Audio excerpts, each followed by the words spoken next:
Guys, let me tell you a horror story that happened this past Sunday at Giant Stadium, where there was rain, 27 punts, and a team with negative passing yards. It's a story that you could only get from Crystal Lake or beyond. So, with that being said, at least we're in costume this week. I'm Steve Rabinowitz. And I'm semi in costume, and I'm Jay Kaplan. And I'm Anthony Strait, better known as Harley Quinn. And by the way, that football game was enough to send anyone to Arkham Asylum. Oh, absolutely. Welcome to the On the Sports Lines. Hi, Mr. J. You stop. Welcome to the he's referring to is not me, folks. Let's clear that. No, not that one. Okay. I will wield any machete if I have to tonight. Okay, welcome to the On the Sports Lines NFL midseason preview World Series edition. So we got a lot to talk about. We just had one of the only, I think, 30 rare sports eclipses last night with all four major sports, and we will scare you to start off the show with the one thing that scares everyone on this show as our opener. Hot stove talk. Boo! Okay. The plight of man who the plight of the man who always hot stove if the season's actually in session. It always is with the NBA.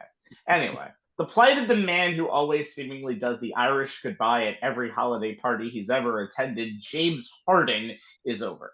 Accused liar Daryl Morey finally got rid of the disgruntled baby slash star along with PJ Tucker to the Clippers. Coming back as an assortment of Halloween candy, 50% off. Get ready to go shopping tomorrow, kids. Robert Covington, Marcus Morris, Nick Batum, and a costume with draft picks and pick swaps.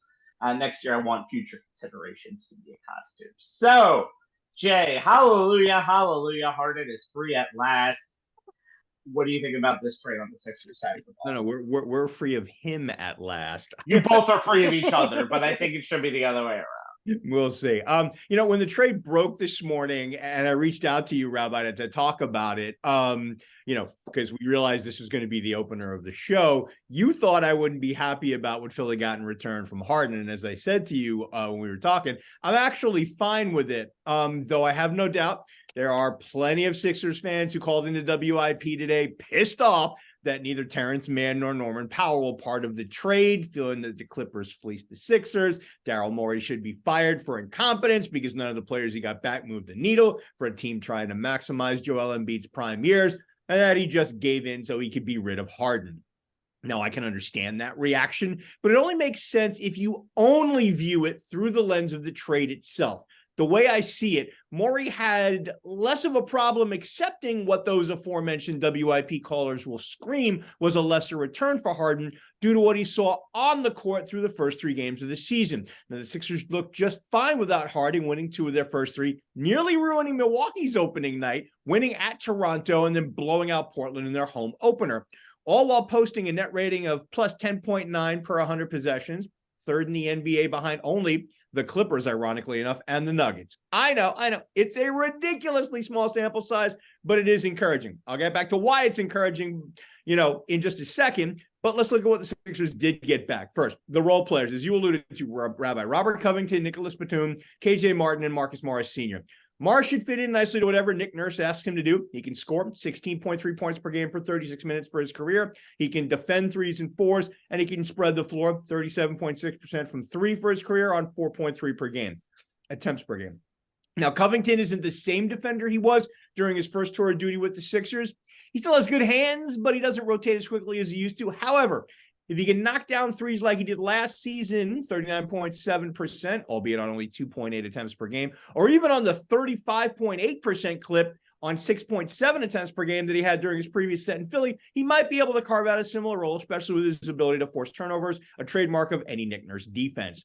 Batum, 15-year vet nearing the end of his career, can still be a solid role player. Move the ball, knock down the three when open. He hit him at 39.8% last year on 4 attempts per game, overall in his 3 seasons in LA. Martin gives the Sixers some athleticism on the perimeter. Strong, plays bigger than his 6'6" size, and there could be some upsides as a shooter. Second, the draft capital.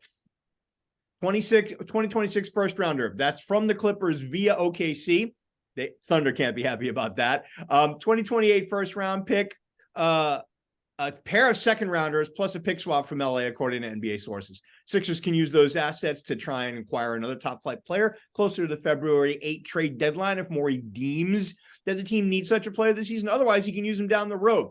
Sources are saying they'll likely waive Danny Green. Hint, hint, my source was Rabbi this morning, to meet the NBA's roster limit. They're one player over at the moment, and they'll take a small cap hit on his lightly guaranteed deal. The trade also creates an $11 million trade exception because of PJ Tucker. Sixers are the rare team that could create some substantial cap space in 2024, could be as high as $62 million to go with their stars already being under control, which leads me back to why I'm encouraged by what I've seen in the aforementioned ridiculously small sample size of the first 3 games. Starts with the continued improvement of Tyrese Maxey.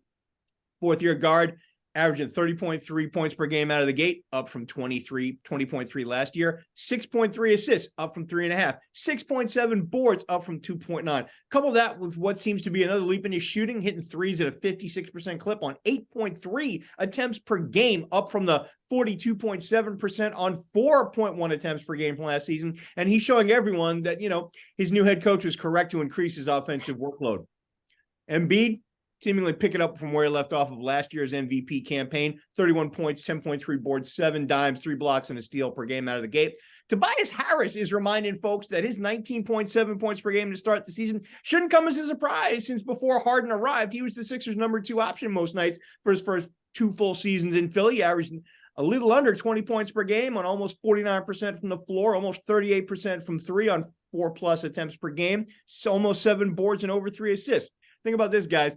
Embiid, Harris, and Maxey was the Sixers' second best 3-man combo last season in terms of net rating per 100 possessions at plus 12.8. Embiid and Maxey at plus 11.2, their best 2-man combo. Embiid and Harris plus 9.8 was their second best. Kelly Oubre was added in the offseason to averaging 19 points per game off the bench out of the gate. It's been a 15-point per game scorer or higher in any season where he's averaged at least 12 field goal attempts per game, given the Sixers' little additional second unit scoring. Look, is this the optimal outcome for the conclusion of the Philly chapter of the Harden saga for the Sixers? Maybe not. But as with the end of the Ben Simmons era, addition by subtraction is not something that should be underestimated. Time, as always, will tell. And the question is, will Joel Embiid be happy going forward? Because that's where that money is truly going to go for the future. We'll see about that as time goes on. Oh, Anthony, it was very weird to see the James Harden and Russell Westbrook reunion, if you've already seen it on Twitter earlier tonight, in the Clippers locker room. The locker room, yeah. Yeah, what are the Clippers getting in this deal, and why are they doing it now? Well, here's the thing. The Clippers are hoping that they get the James Harden that showed up at the beginning of his tenure in Brooklyn and in Philadelphia, where he was primarily the playmaker who ran the offense, which is actually interesting because the Clippers, since they added Paul George and Kawhi Leonard before the 2019-2020 season, they've never had a guy who averaged at least 6 assists a game. James Harden led the league in assists last season with 10.5 assists per game. So you figured that he would be more the playmaker and more the fourth option on a team with 3 other ball dominant players when you include Russell Westbrook. Well, here's the sticky this is. Paul George and Kawhi Leonard, it may help them out on paper because they combine to possess the ball 51% of the time, at least in the first few games in the first week of the season for the Clippers.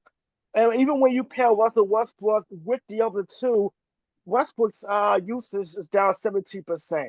So Tyler's gonna have to figure out a situation where you have 4 predominantly ball dominant players and only 1 basketball to go around. So with Harden, you expect him to be more the playmaker, but there's always rumors that the reason why he wanted out of Philadelphia is because he had grew tired of being the playmaker. Not to mention, he had been criticized in the past for being very passive, not being aggressive offensively. Now he's going into a situation where he can actually be the fourth option and take and set up and make things easier for the other 3 guys. Also, when you think about it too, Westbrook is not a great outside shooter. So it's going to be an interesting situation to figure out who's going to play more off the ball because Westbrook has shown, particularly with some of the Clippers, that's not possible. He's not a great outside shooter. and Paul George and Kawhi Leonard are ball dominant and can create for themselves. So that's going to be a lot of things that Ty Lue's going to have to figure out. The PJ Tucker trade part of this I do like because they get a locker room leader, a guy who's going to hold his teammates accountable, also an individual who can defend and knock down the occasional corner three. And when you think about Ty Lue's occasional lineups, they can play. Tucker gives them the option of playing small. But in this trade, they don't take it back $30 million in exchange to give us some aspiring contracts and a few draft picks. So when you look at the Clippers situation, the fact that the core is now getting older. Paul George is 33, Kawhi Leonard is 32, Westbrook is 35, and now James Harden is 34. They have a very small window of opportunity to take advantage of this. And they have a new arena coming up in the next year or so. So this is more of a Hail Mary to try to take advantage of when it's been a closing window of opportunity for the Clippers. You think about this. They got to the conference finals just 2.5 seasons ago, but they didn't have Kawhi Leonard. The year before that, they blew a 3-1 lead in the Orlando bubble.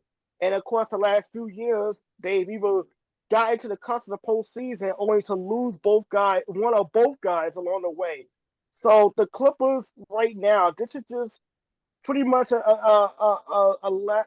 a last ditch effort for 2 days. Number one, to win a championship. Number two, it's to entice maybe Kawhi and Paul George to stick around because both guys have player options after next season that the Clippers are hoping they pick up. So this trade on paper, you would think it'd be a great awesome, an awesome team that would at least have the Clippers in the top three. But we've seen in the past Harden and Westbrook playing alongside each other going back to Houston not too long ago. And it was pretty much a case of taking turns with the basketball on offense. And the Clippers and Tyler's going to have to really figure this one out. The one thing that's actually kind of interesting with the dynamic is that might be a dynamic where, considering the availability of George and Leonard in the last few years, which is honestly worse than Harden and Westbrook's, you won't see those. It's not even load management. It's not even load management. Not even load management because of the fact of the new rules of resting. I think it's more of the fact that it's almost an insurance policy to get those four guys really, really into it. And I think that's going to be a very interesting thing when everything goes forward. And also, one thing I'm very curious about is this the Clippers' Hail Mary, considering they have a new stadium with all of these toilets coming in 2024. So I'm going to be very interested to see what the Clippers are going to do in the near future. We're going to talk World Series at the end of the show, but since there's a fourth person over here who is waiting for us to talk some football, we welcome in Joe Tufaro of many different football talks. He knows his reffing stuff. He has been with us for a lot of times over the past few years. Welcome, Joseph. Hello, Joseph. Oh, hey, guys. How's everything going? All right. So we're going to start our mid-season football preview, even though no team is halfway through their season right now. Work with me, people. 17 divided by 2 is 8.5. It doesn't work. Very simple. For the locals, we'll start with the New York Giants because, well, we hate the Jets at this very moment as Giant fans. And if we talk about the Giants for a few minutes, we can be less unbiased before we get to the Jets segment. It's Halloween. Do I need a fucking explanation? No. As we reach the midpoint of the season, the haunting news for the Giants is a 2-6 record and a season that can only be characterized as a huge step back, putting this team closer to a top 5 draft pick than to being an overall top 5 team. Not necessarily thinking it would be a top 5 team, but I'm just saying. The good news is, well, you, the viewer, are healthy. Jason is not coming to get you, and you are enjoying this show, and you have less than 2 hours to survive Halloween 2023. I can't think of anything else. So, Joe, we're going to ask some questions. Very low bar. So let's ask Joe some questions about this hell of a Giant season, or in better words, a Giant season that might be hell. Jay? All right, so just to give those of you out there in viewer land a little context, we agreed on a most valuable player, least valuable player, and second half thing to watch out for format for our local segments with Joe. So I'm going to start off with the most valuable player. With an offense this bad and the players expected to be playmakers on that side of the ball, not really doing much in that aforementioned 2-6 start due to injuries, ineffectiveness, etc. Giants are last in the NFL in points per drive at 0.95. They're the only team under 1. And percentage of offensive scoring drives at 20.2. They're 26th in third down conversion rate at 33.9 and 31st in red zone touchdown percentage at an equal 33.3. They have no running backs in the top 15 in rushing yards, no wide receiver or tight end in the top 30 in catches or top 45 in receiving yards. And their usual QB1 is 31st in the NFL in passer rating. It's 71.7. The defense has been the better of the two units. They're number 10 in pressure percentage, 24.9. 14th in total pressures with 70, despite being 27th in total sacks at 15. They're number 4 in third down conversions, holding teams to 33.7%. Number 9 in percentage of scoring drives allowed, holding teams to 32.6%. They're in the middle of the pack in both points per drive allowed, number 16 at 1.8, and red zone touchdown percentage 15th at 53.8. All of these next-gen stats are my long way around of setting up the question for Joe. Who you got as first half MVP for Big Blue, Joseph? Well, it's been kind of odd because it's actually, you almost have to go first half of the first half and then second half of the first half. Because, with Saquon being out, obviously he missed a lot of time, but the last couple of games he's carried this team and done some nice things. Daniel Jones being out, you can't do anything with him. Bobby Okereke on defense has suddenly turned into Bobby Okereke and figured out Wink's defense. I guess Dexter Lawrence would have to be the only bright spot that you would give most valuable player to on this entire team because he's been consistent from day one. He's managed to give pressure to quarterback from a strange position, being a nose tackle and being able to really force a lot of pressure and making the other guys on the outside better. Again, Kayvon Thibodeau has kind of changed the way he's played. He took a lot of heat from some idiotic radio guys in the first half. But again, if you watch the games, as you guys know, I go back and watch certain sections of the game, certain players. In the first half, the first couple of games, he was being double teamed. He was asked to go in coverage. He was always being chipped. You could see 2 or 3 guys on him all the time. Now they've kind of figured out a way to free him up a little bit, move him from side to side, put him up against Mekhi Becton as often as possible, put him against guys from Washington as often as possible, and all of a sudden he turns out to be the superstar that everybody thought he was. So I think that, I guess if it was the most valuable player on this team because of his consistency and play every week and never letting down at all, it would have to be Dexter Lawrence. All right. I mean, I can't really argue with that. Thibodeau was my choice only because of the way he's ramped things up over the last 6 games. But yeah, can't argue with the choice of Dexter Lawrence. Yeah, I completely agree.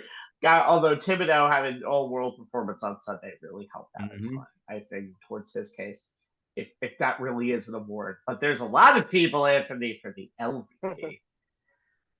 Yeah, I mean, we look at the Giants. They've been bad on all aspects of football. Offensively, defensively, and special teams.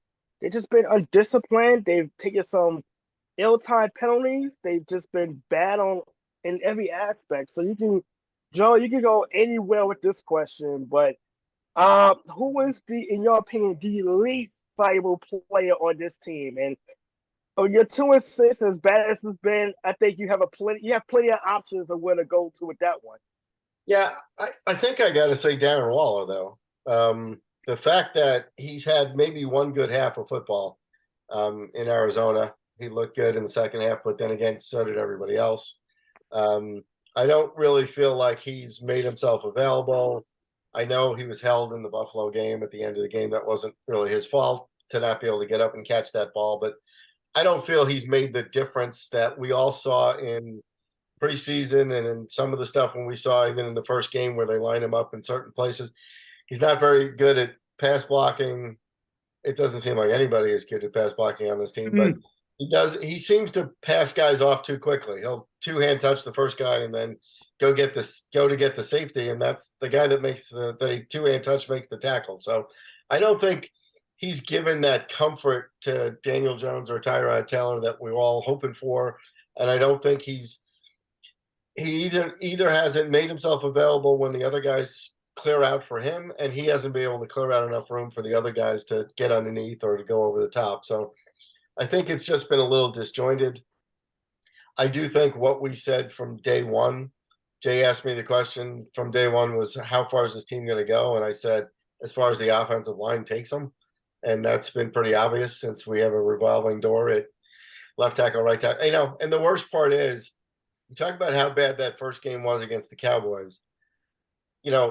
Thomas gets hurt chasing a guy down on the blocked field goal to try to stop a touchdown. And that's when he pulls his hamstring.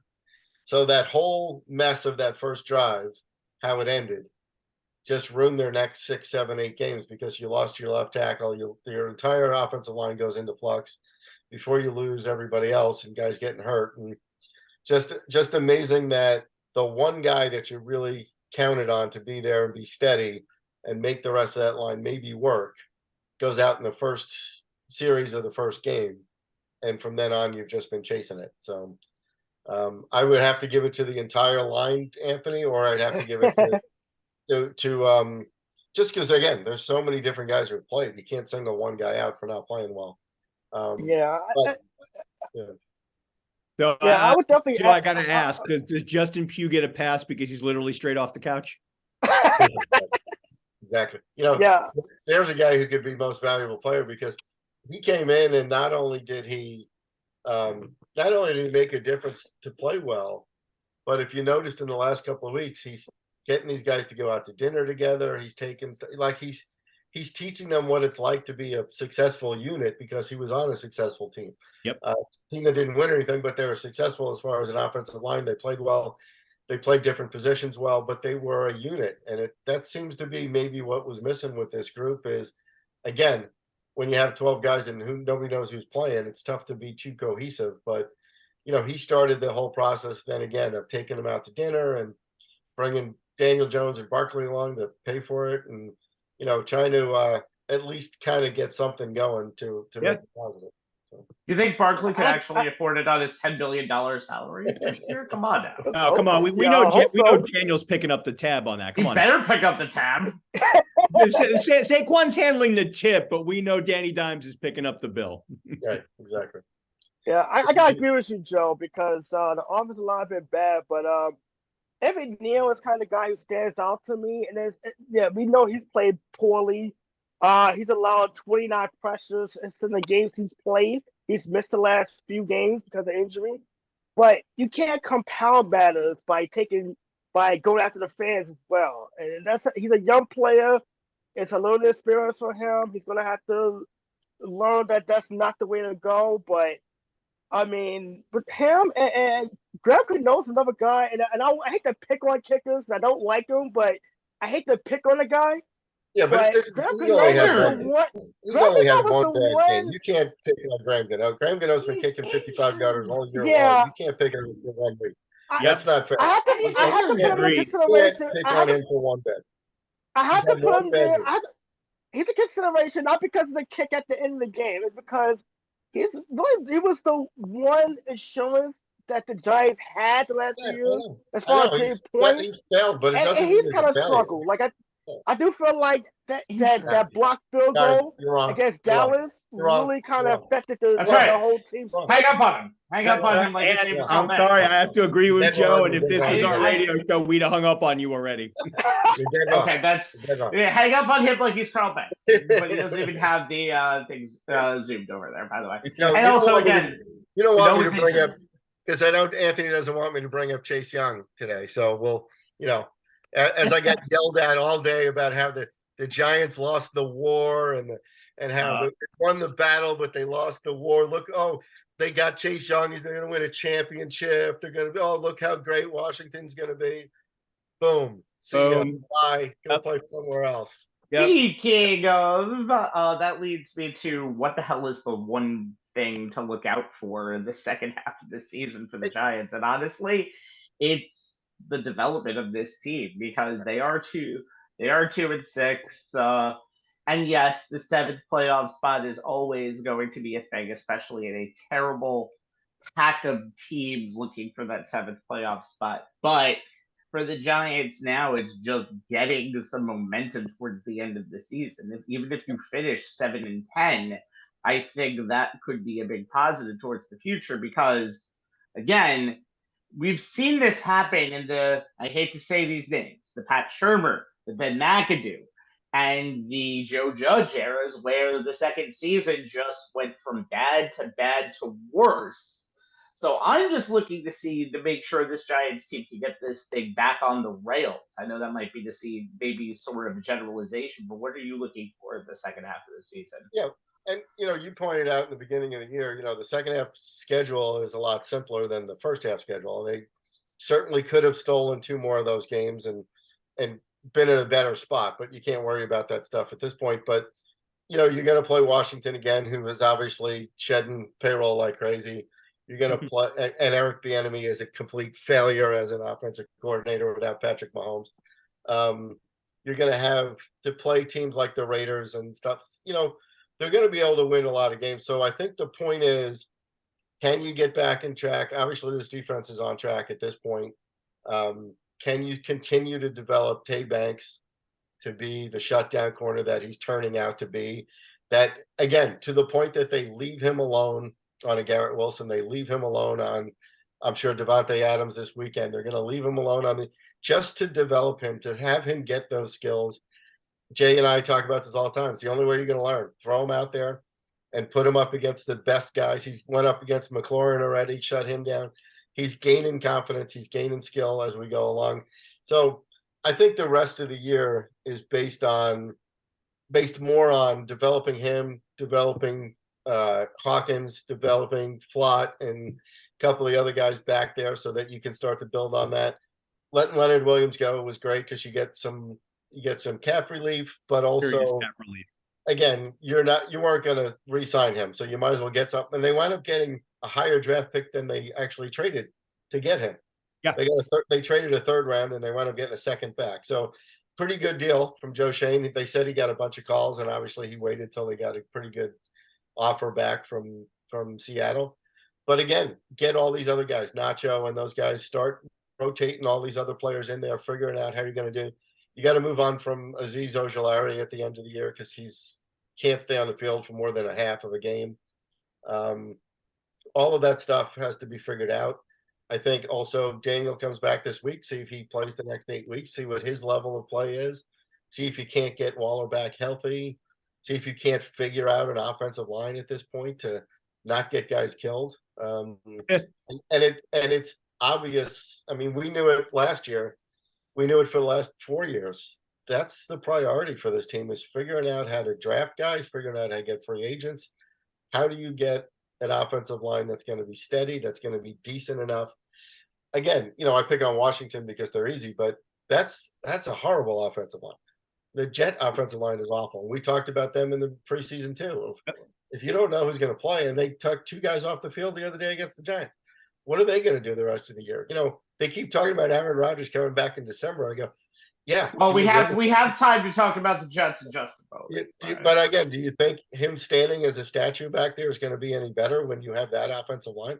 No, and I think the Commanders with the most sacked quarterback right now in the National Football League is probably the best example of all of that, making Sam Howell look like David Carr III right now. But you can, I think they were fun. That was the only good thing on the broadcast that day. They said, when you mention the name David Carr about 5 or 6 times in a broadcast, it's not good for the quarterback.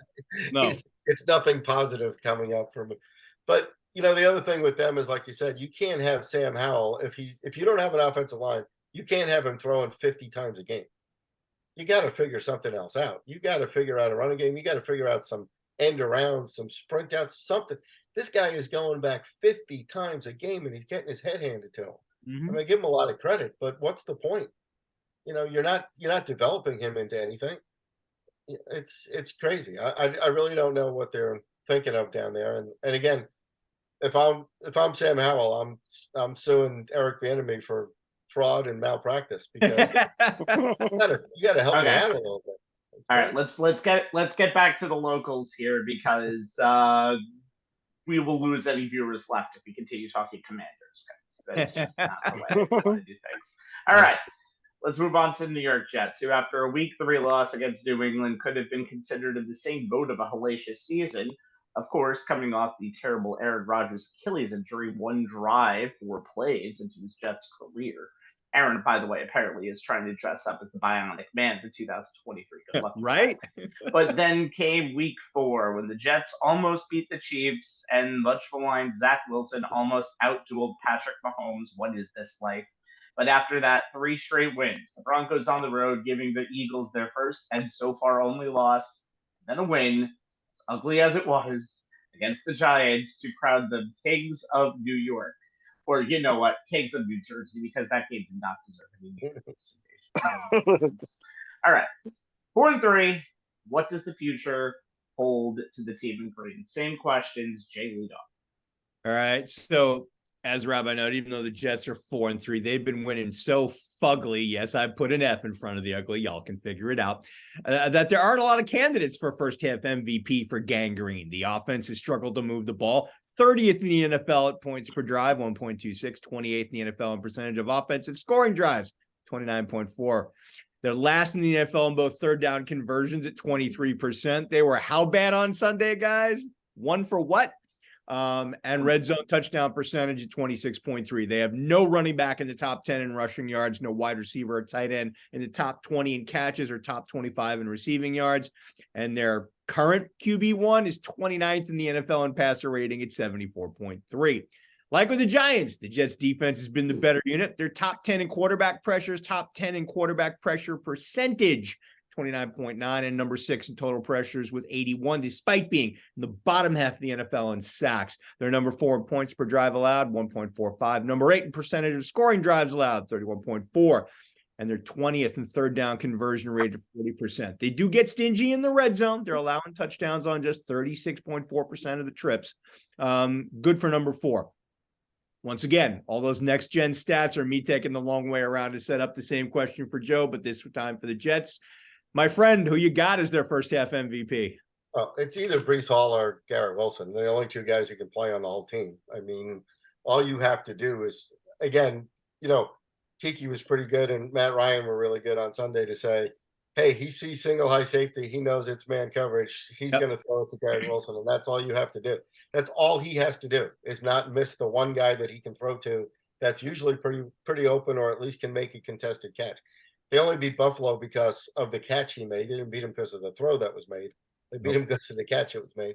And then Breece Hall is something special. I mean, he's coming along, and again, if he stays healthy, he's my pick. Dalvin Cook was a waste of time. All that hype about getting guys, all these big guys that wanted to come play for the Jets because Aaron Rodgers, Lazard's been terrible, Cobb's been missing in action. Everybody else is a complete waste of money, complete waste of time. Oh, I want to go play with Aaron Rodgers. Yeah, well, now what happened? Now you don't want to play. You don't even give it an effort. So I think obviously it's Garrett Wilson, and he will be for a long time. He'll be the best guy on that team until they trade him away for some nothing.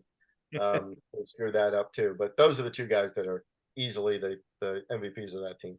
Yeah, I have to agree with you 100%. I was kind of, when I was thinking it out on my own end, I was kind of going back and forth between Garrett Wilson and Breece Hall. And the only reason I gave Breece the nod is because he can do more in terms of with the ball in his hands. He has multiple ways of having the ball in his hands. So he's been a factor in both the running game and the passing game. He's a threat to take it to the house anytime you put the ball in his hands. And, after but you got to leave him on the field. You can't. That's true. And him out for all these other guys. Yeah. Right. He got a little frustrated with, his lack of touches, in the middle of the first half of the season. But, Nathaniel Hackett's kind of woken up a little bit over the last few weeks, realizing, you got to feed Garrett Wilson. You got to feed Breece Hall. You do that, chances are you got a good chance of making some plays and getting some W's.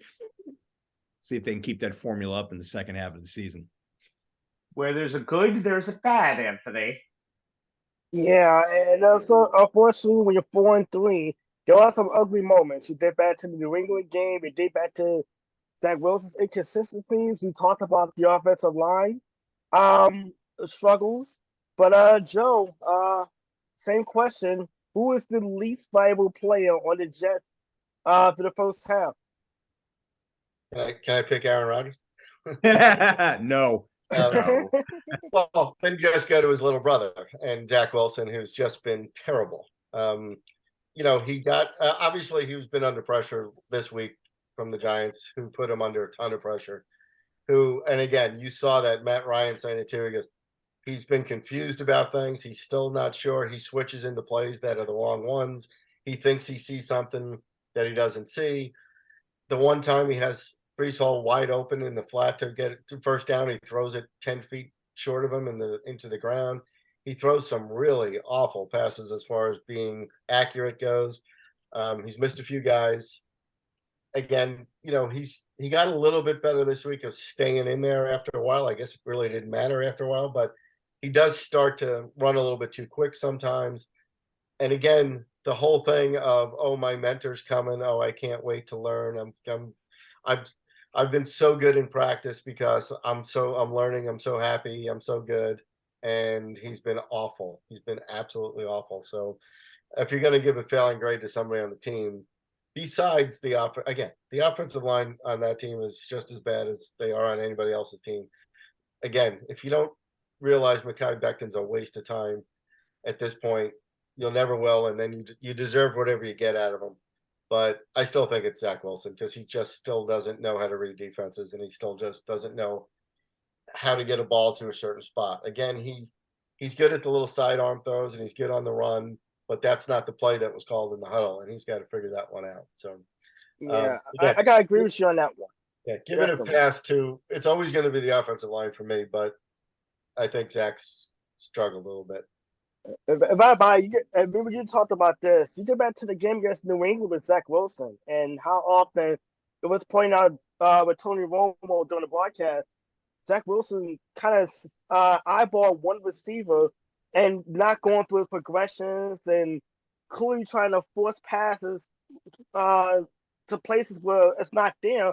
But he's literally missing guys on the other side of the field that were open and that were a little more like he's not even taking checkdowns that are just there for easy completions. And that's something that you think to yourself with Zach Wilson, like, what is he not seeing in game film that he's not seeing he's not reading on the field? Because even the simple passes, he's not seeing it. And I mean, sometimes it just looks like he's not capable of being a quarterback in the NFL. And then there are times at the end of the Giants game when he looks like he can be a competent passer when he needs to be.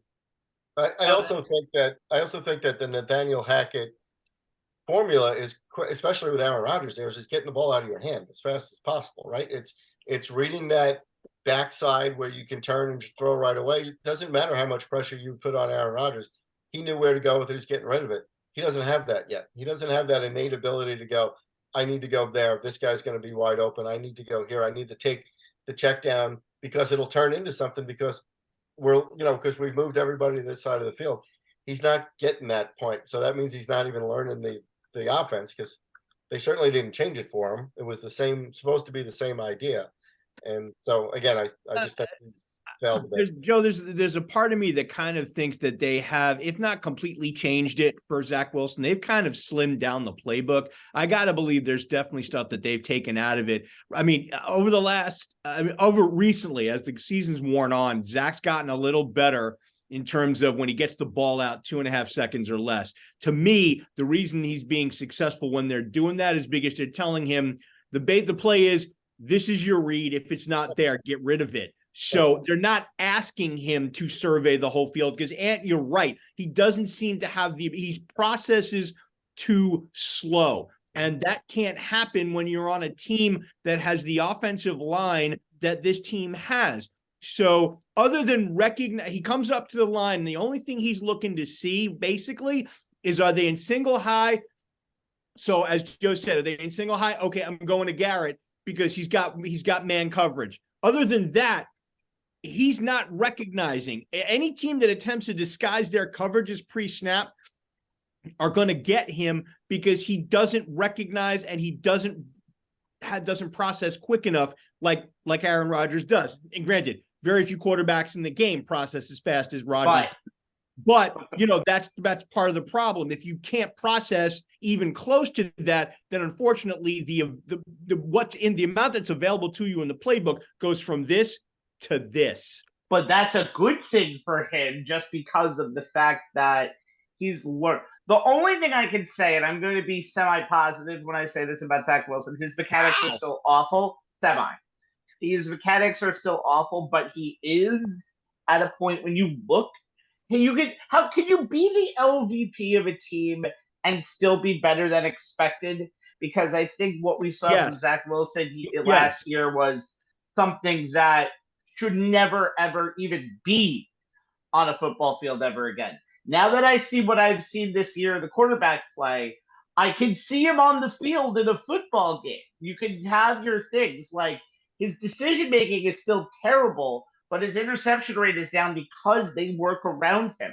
Do you want a guy like Zach Wilson who's only going to throw for 175 yards and not make a big pass, but not make a mistake? Or do you want a guy like, I hate to say this name, PJ Walker, who's going to throw for 295 yards, but in the biggest moment of a game, just like Zach Wilson did in that game against New England at home last year, is going to basically throw a ball into double coverage and basically lose the game for you?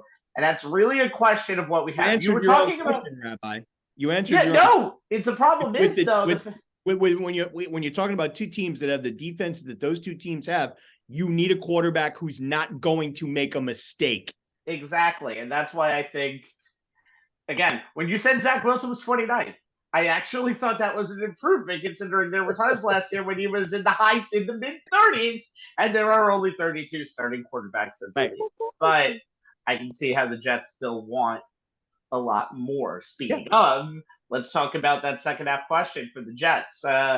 Schedule gets easier a little bit, but they still have to play Miami twice, still have to play Buffalo, still have to play New England, who again haven't beaten in over 7.5 years. And with all of that being said, what's your biggest question for the Jets in the second half? And if you say it's Aaron Rodgers, I swear to God I will meet you. He is not coming back this year. Get it through your thick skulls. It is too much of a liability for this Jets team. And once the Jets struggle, Aaron Rodgers is going to slow down his rehab, realizing he needs one good full year. Yep. No, I think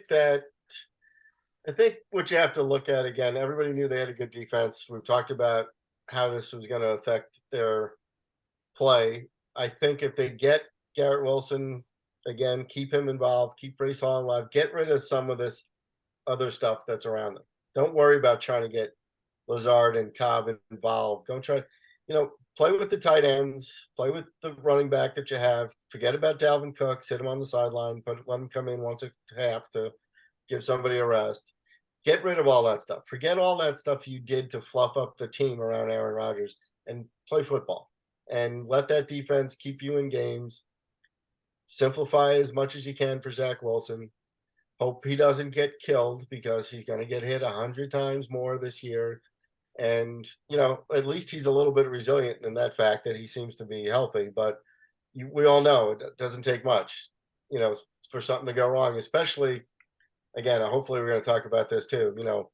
Every week there's some big star going down in the NFL, and it's affecting every team in the league. And you can just see it, every week. I was away for 2 weeks. You guys know I was kind of off the grid a little bit, but that's all I saw when I kept things popping up. Ayuk is out. This guy is out. This guy is out. This guy. And it's like and guys aren't out for a week. They're out for 3, 4, 5 weeks. It's going to take a toll on the league. It's a mash unit, and there's nothing you can do. Seriously, look at the Giant game. How many Jets did they take off the field? My God, they did like 3 plays in a row. They're carrying guys off, putting them on. Into the third string center.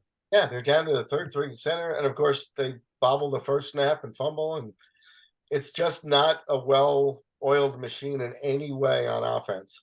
And again, you got to cut bait with these guys that you brought in to be Aaron's little buddies, that he wanted him to play and he wanted him to get another contract and start over again. Because next year, none of those guys are going to, you're not going to re-sign Lazard and re-sign Cobb and re-sign just because Aaron Rodgers wanted him on the team. You're crazy if you do that. You need to get an offensive line because he's going to come back with less mobility than he had. And it wasn't much to begin with. So he's never going to run the ball again. And, if he does come back, Rabbi, in December, it's the most foolish thing he could possibly do because he'll do it again. And he'll re-tear it or something. And then he'll screw the rest of his career up because he really only has one good year left. Yeah. So, yeah. By the way, I would have also accepted, by the way, for MVP earlier, that ref that decided to let the Jets spot the own ball on Sunday and basically let them get a playoff in 9 seconds because that guy helped win the game. But that's neither here nor there. We're going to move on. Okay. That's a question I could go down a rabbit hole with Joe on in terms of how they handled, last. Well, the only good thing was the umpire did touch it on the way by. And he did. Okay, yeah, but it was more of like a kind of like a how you roll around. But again, we're trying not to be the story. And so if we were doing a high school game and my crew did that, the umpire ran through to the opposite side and just made sure he touched it to make it legal, I would be fine with that. Because again, we don't want to be we don't want to stand there and go, oh, hold up. Wait for me to get there and have the game. Social media is going to ruminate one way or another. That's what we do. Okay. Whether you're a fan of teams pleasantly surprising and outperforming expectations, that's stupid. Or if you're like me and want to criticize bitterly disappointing teams for failing to live up to lofty standards, that's the ticket. This segment is for you. We'll even do this twice for the AFC and the NFC. Jay and Anthony will take the AFC side, starting with Positive J, because we have to be positive about a team and talk about a pleasant surprise. Hey, considering who I'm about to talk about, give me a little credit because I'm surprised you kept anything of nice about this team. Come on now. Niece's husband Alan is going to be shocked that I went this way, but I am going with the Cleveland Browns as the surprising team in the AFC in the first half. They're 4-3 after a very tough loss to the Seahawks on Sunday, and they're 1-2 in the division. Think about the optimism that this franchise came into the season with. On offense, they'd have a full training camp followed by a full season with Deshaun Watson as the starting quarterback.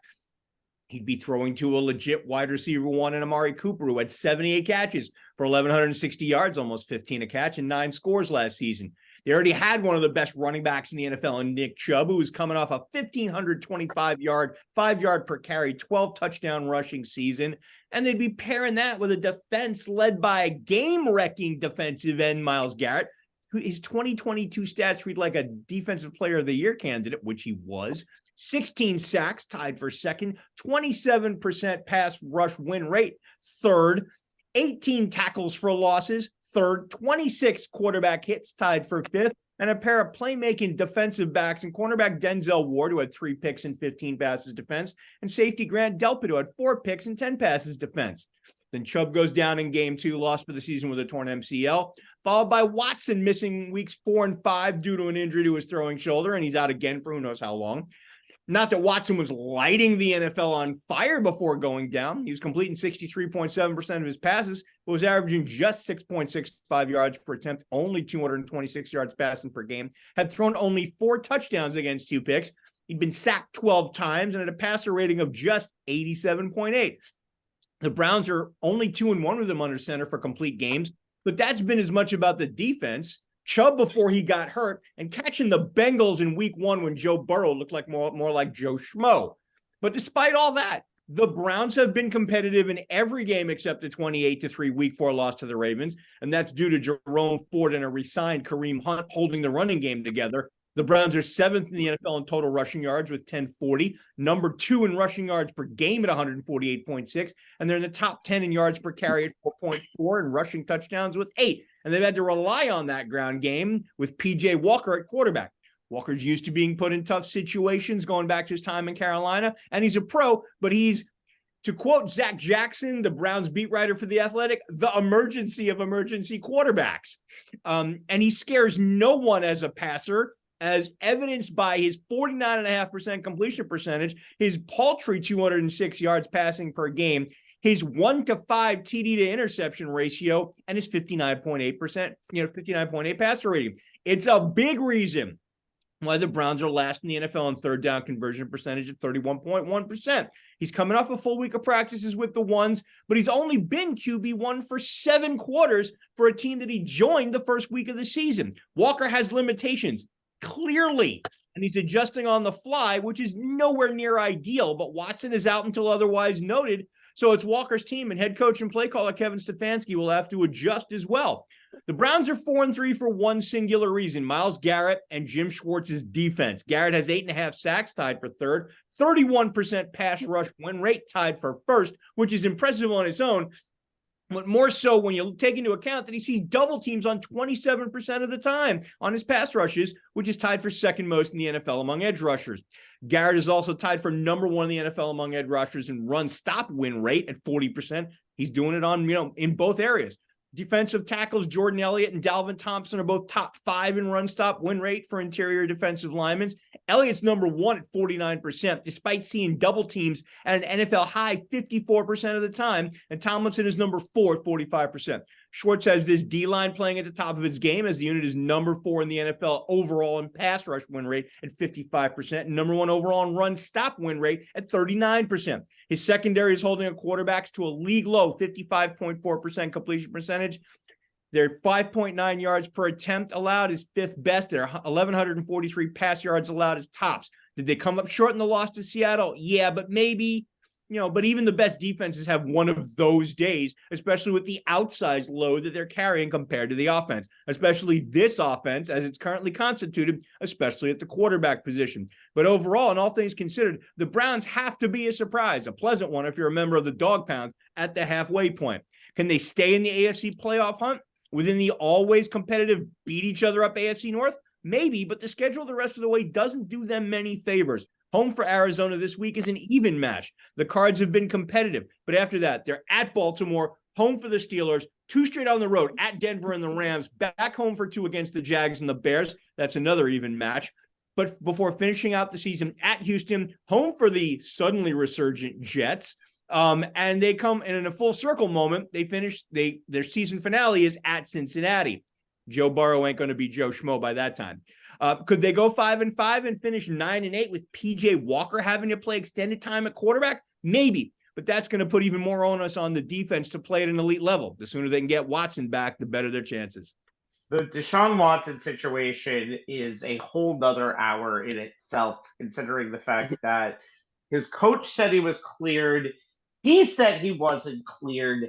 There's just no connection right now between the two sides, and there's something fishy going on there between Deshaun Watson and the team that gave him a fucking complete guaranteed contract, by the way, which is really shocking to me. Also, by the way, Myles Garrett, what he did in the first half of the Indianapolis game is basically the equivalent of the Gordie Howe hat trick, basically blocking a punt, getting a forced fumble by himself. He is by far the defensive player of the year. Now for the disappointments. Anthony, let's talk about me and Joe's favorite team, the Los Angeles Chargers. Yeah, when the only positive thing that takes place with this franchise is the obsessed fan of Monday Night Football. I'm surprised no one dressed up as for Halloween. That's never a good sign. I was looking all over social media. I didn't see it. But the Chargers are like a 3-4. It looks like giving too much credit. But you watch a bunch of them will show up on Sunday for the game, right? Yeah, but let's not give them too much credit for the Monday. Sorry. Yeah, Monday. Let's not give them too much credit for the beatdown they gave Chicago on Sunday night. That was the first time he actually played a complete game of football against a team that is trying really hard to get their coach fired. So let's not give him too much credit for that. But the 3-4, they basically giving games away. The first 2 games they basically gave away against Miami and Tennessee, respectively. Even with the likes of Joey Bosa, Khalil Mack, and Morgan Fox giving them a great pass rush, they're dead last against the pass allowing over 300 yards a game, and 8.5 pass yards per attempt. Kellen Moore has been kind of a disappointment as he's supposed to open up this offense, but they've been madly inconsistent. It started with Justin Herbert injured his finger early in the season, and they went through a stretch of 3 games where the offense just did nothing. Here's the stats from that stretch. They went 22 full possessions, 101 those possessions. They only put in that stretch. This is like 3 games. 4 touchdowns and 2 field goals. And also, we think about the Monday night game against Dallas, where they basically left so many points on the board. But and by the way, it brings me to my point with Brandon Staley, who I don't know if he played a lot of John Madden football where you just go for it on 4th down, even when it's 4th and 45 or whatever the case is. But his decision making has not been great, and it's not helped matters. I get it. Austin Eckler has missed time. He's missed games. They don't have Mike Williams. Quentin Johnson has just been MIA completely up until Sunday night when he got 50 yards receiving. This team has just been an utter mess from top to bottom. And here's the thing: when you look at the schedule, they have the next 2 games against the Jets on Monday night on the road. They play a very good Detroit Lions team at home.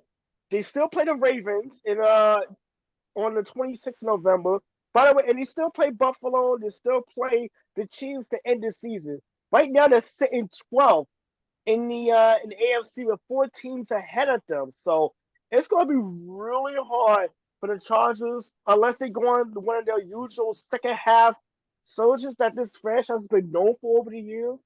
It's going to be really hard to see them leapfrogging this many teams when they've been this inconsistent on both sides of football. Even when the defense has played well, the offense has given them nothing. And then early in the season, when the offense was putting points on the board, the defense couldn't stop anybody. So this has just been a team of one half of good football, one half of MIA, nothing. But Brandon Staley is right now, he's literally teetering after what we saw at the playoff game last year in Jacksonville, and before that, when his boneheaded timeout allowed the Raiders to kick a game-winning field goal and cost the team a playoff spot. Brandon Staley's making a bad habit of really bad coaching decisions. Which he should have been fired for there and then. Which he should have been fired 10 times over at this point. So the Chargers really have a uphill climb, and pretty much a hole that they put themselves in because they haven't been able to close out games, and they're not going to play the Chicago Bears every week. So we know that this team's going to have to play 60-minute football, which they have shown during the first 6 games at least. They haven't been able to do so. You can make a case that Denver's a better team than them, by the way. Yeah, you can make a really good case. And honestly, guys, I think the only reason Staley didn't get fired after at least last season, he was probably given a mandate, make some changes to your coaching staff. And he did. Bringing in Kellen Moore, you're right, has not really solved what they hoped it would solve. And I'll tell you this, if Staley's not the first coach fired at the end of the season, it'll be a surprise to me, honestly, because if his chair isn't already fully engulfed in flames, now it will be by the end of the season. Well, Eberflus and Rivera, definitely from Washington, definitely would like to say hello to that. I guess you could say those two will be in the conversation. There's going to be a lot of coaches fired, I feel like, at the end of the year. All right. Yeah, I think all 10 fans are calling for Staley's job at this point. It's going to make for a very interesting coaching carousel segment come Super Bowl time, right, Rabbi? By the way, 10 fans is being very nice. It's the Chargers are the only team where the crowd goes wild every weekend. It's not because of the Chargers. All right. Joe, you and I are going to lead the NFC, the senior circuit, the better circuit. Joe, be positive and tell me who's surprising. So I think that, again, we were right. We were pretty good in our preseason talk because we knew that the NFC West was not going to go through LA anymore. And it certainly wasn't going to go through Arizona because they just traded away their quarterback. So, I think we all knew that between San Francisco and Seattle, it was going to be the dogfight that it's turned out to be. And now that they both made moves today, to bolster their defense, which is the strongest part of both of their teams.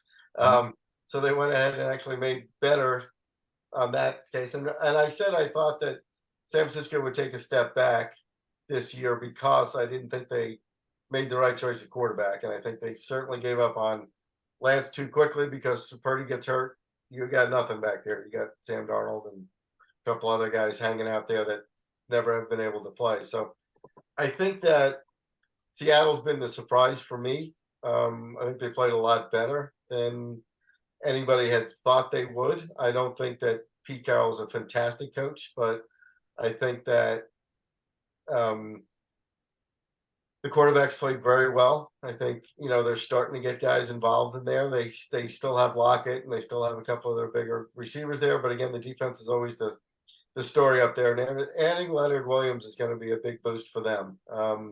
Yeah. I think that helps their back end. It helps their linebackers.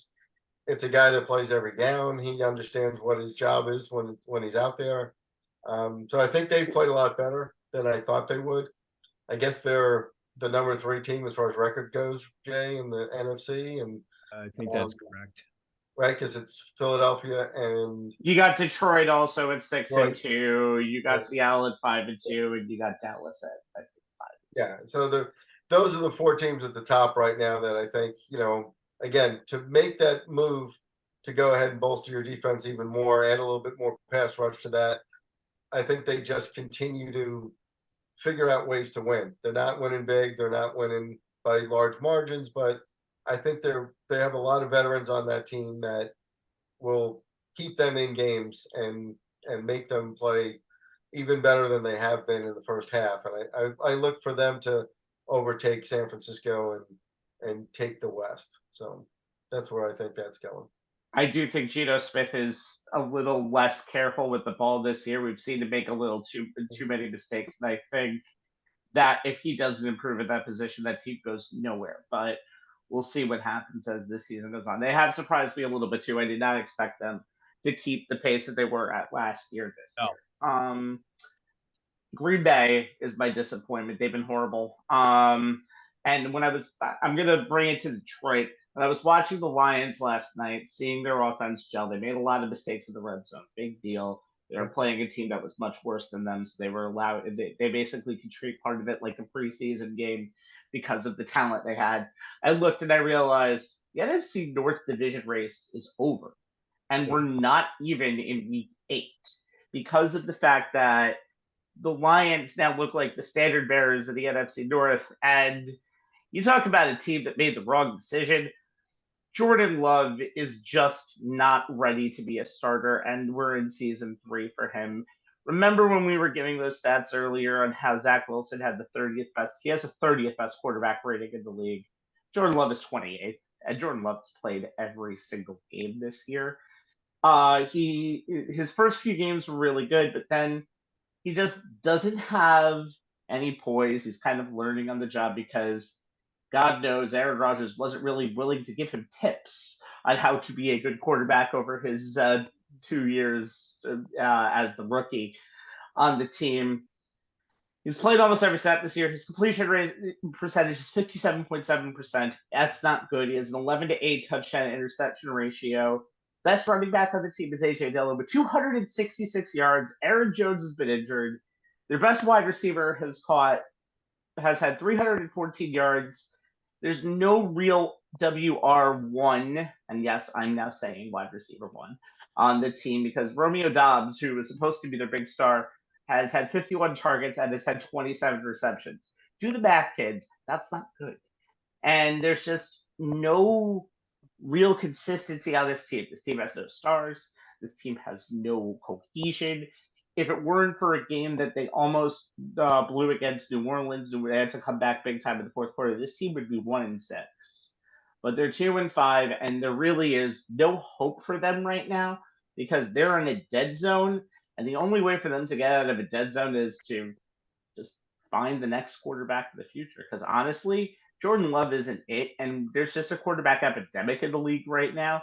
There's too many really, really bad, as Jay talked about when he always talks about his tiers. There are tier 3 and tier 4 quarterbacks all around the NFL, And that's basically grading on a curve. Because right now, if you don't have a quarterback that can manage a game, and again, I'm going to go back to Zach Wilson. Zach Wilson can actually make a throw once in a while. It just doesn't seem like Jordan Love knows how to play the position yet. And lucky you have a semi-nice fan base in Green Bay who is a little more patient because they know how good they've had it at that quarterback position for, I don't know, about 4 decades. Years. But for right now, this might be one of the lowest points that we've had in the Green Bay Packers franchise history. 2-5 and really nowhere else to go. Yeah, the speed of the game is definitely a step ahead of what Jordan Love is processing. He's just, like I said, it just doesn't look good. We saw shades of it last season, even in a few spot starts that he had when Aaron Rodgers was out. Remember 2 years ago against Kansas City, when Rodgers missing that game due to testing positive for COVID, how bad Jordan Love looked in that game. And, like 2 years later, it has looks a little better, but it's not good enough to be a guy who's been starting every game this season. No, it doesn't give you the confidence. Yeah, and honestly, guys, who'd have thunk? I mean, we knew that in some shape, manner, or form, Aaron Rodgers changing teams was going to kind of open some eyes around the NFL. Though I don't think it definitely didn't turn out the way we thought. But, you saw when, he went down in a New York Minute in game 1, we talked about it on the show, how Hackett struggled in terms of essentially redesigning the offense to fit Zach Wilson. And as I said on the show more than once, it's kind of showing them, maybe there was something to a reason why, despite holding offensive coordinator titles in the past, he really hasn't been allowed to call games. You saw how he struggled with his play calling. You look at what's going on in Green Bay now, and it makes you want to look. Matt LaFleur is a good coach. Matt LaFleur is a good offensive mind, but you see how much there's a huge talent gap being, attempting to run your offense with a guy like Aaron Rodgers, who basically doesn't need a play caller, even though he had one in LaFleur, and a guy who, as you guys put it, despite, sitting on the bench for however long he did, still has not seemed to grasp how to play quarterback in the NFL. And look, is Jordan Love talented? Yeah. But again, I've always had a problem with NFL teams who put an inordinate amount of stock in physical traits of a quarterback instead of relying on their eyes and the film that they see. What kind of competition did Jordan Love play against? And that's a thing. As much as people don't want to look at it that way, I'm sorry, I think you do. He's struggling. There's a reason Malik Willis did not play despite Tennessee saying they're going to run 2 quarterbacks out. There's a reason why, quarterbacks like that. There's a reason why Trey Lance couldn't figure out a way to stay in San Francisco, whether you believe they gave up on him too soon or not. These quarterbacks who have not played in anything even remotely resembling the type of offense they're going to be asked to play at the NFL level, or have played anything remotely close to the number of games in college that you need to be able to have even the basic understanding of how to play the quarterback position. It's why they're failing.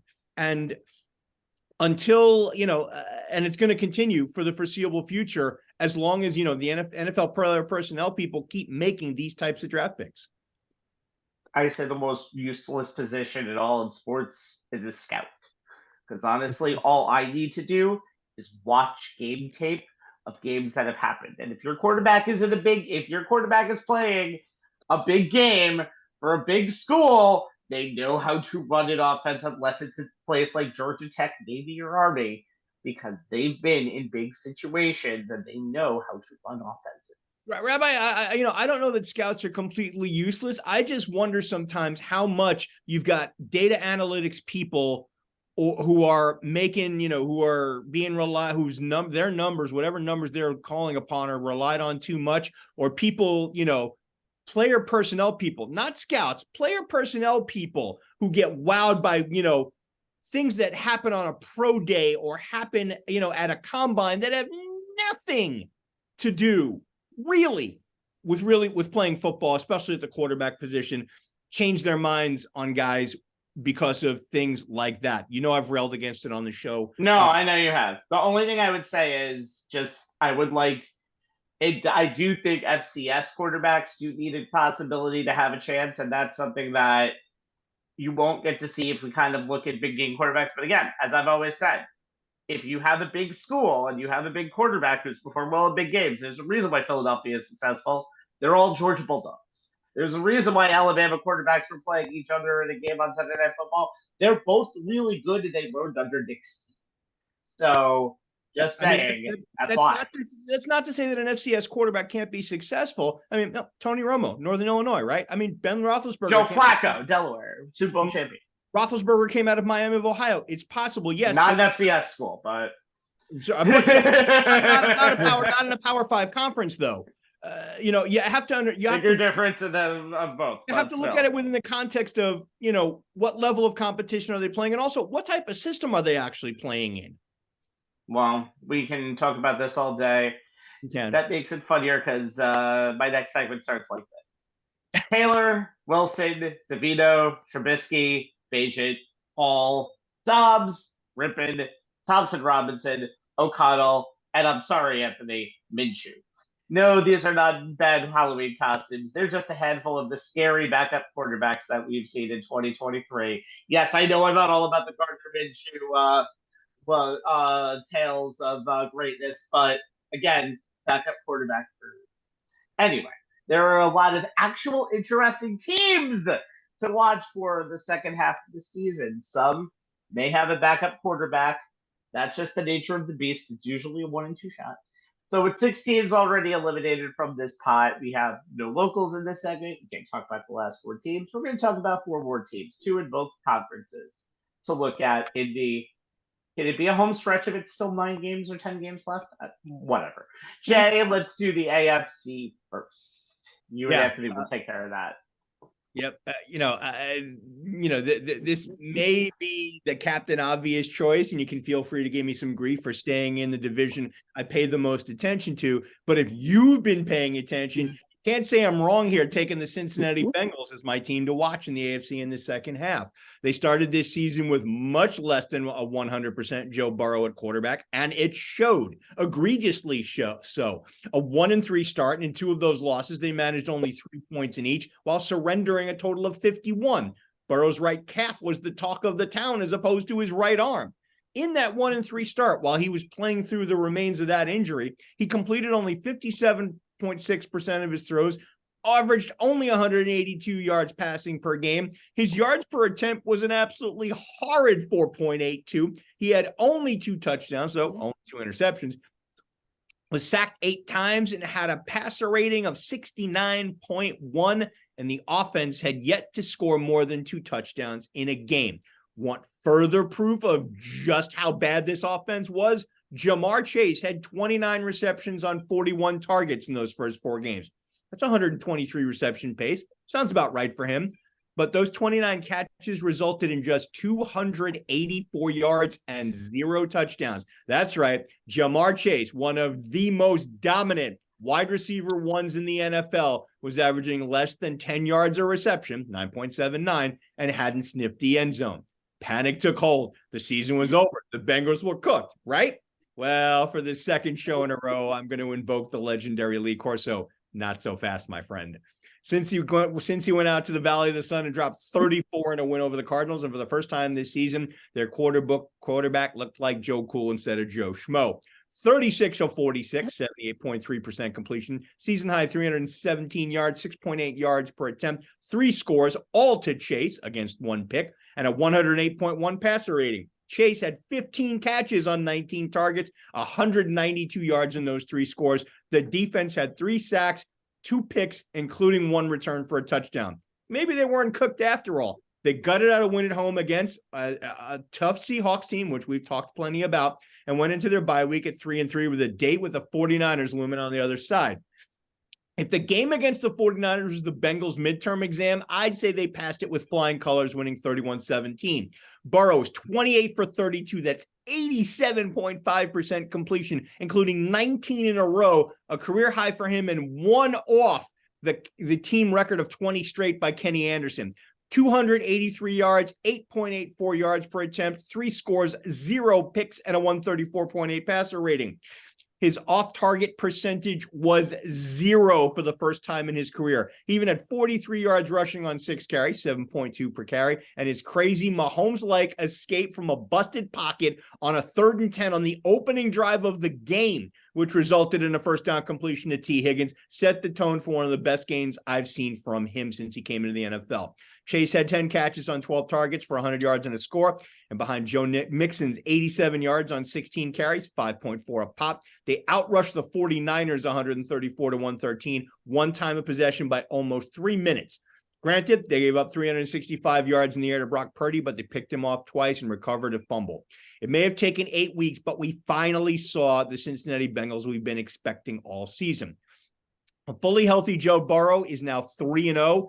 And as lethal as a fully operational Death Star. As he said after the game, quote, "This is my standard." That should scare the fracking hells out of the rest of the AFC.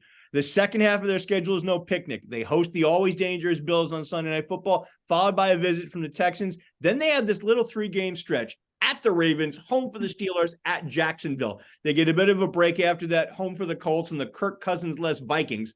But they finish out the season with a road trip to Pittsburgh and Kansas City and round 2 of the Battle of Ohio at home against Cleveland. But remember, this team always seems to get better as the season rolls on, especially when 9 is slinging dimes to 1. It's why the Bengals are my AFC second-half team to watch.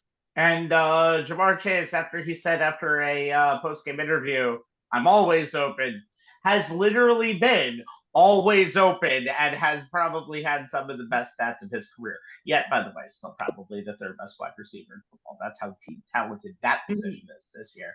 Anthony, who is your AFC team to watch? Yeah, let's take a trip down south to Duval. Duval County!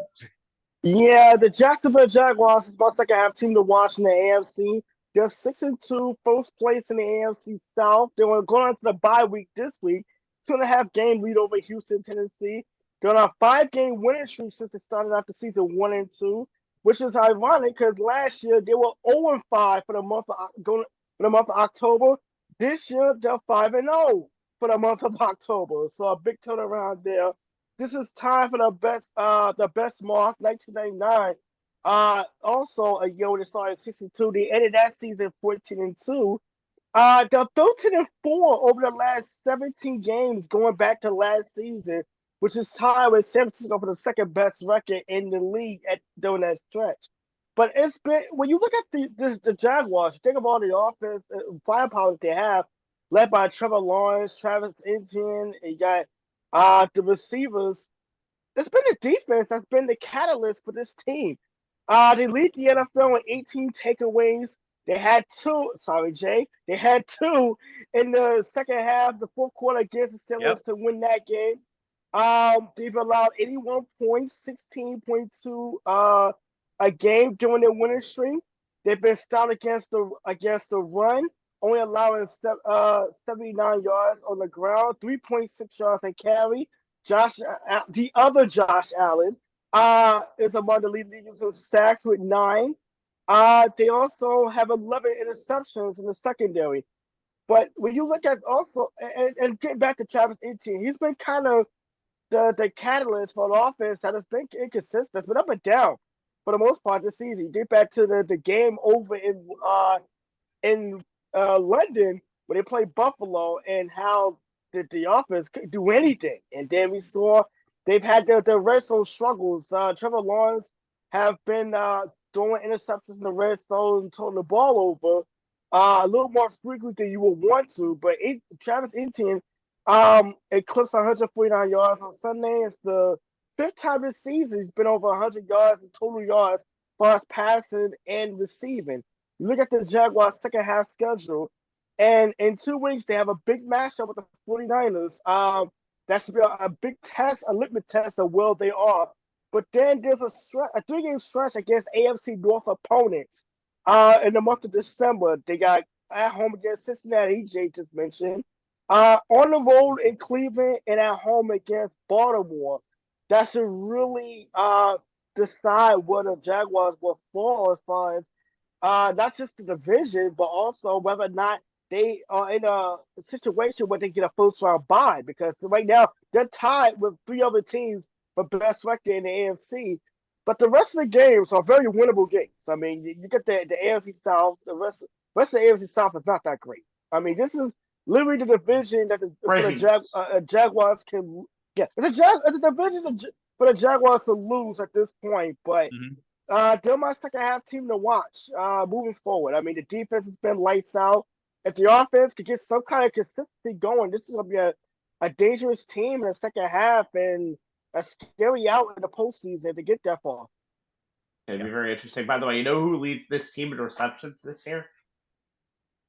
Evan Ingram. He has 51. He has 51 receptions, and he is only, I believe, he's caught all but 10 of his targets.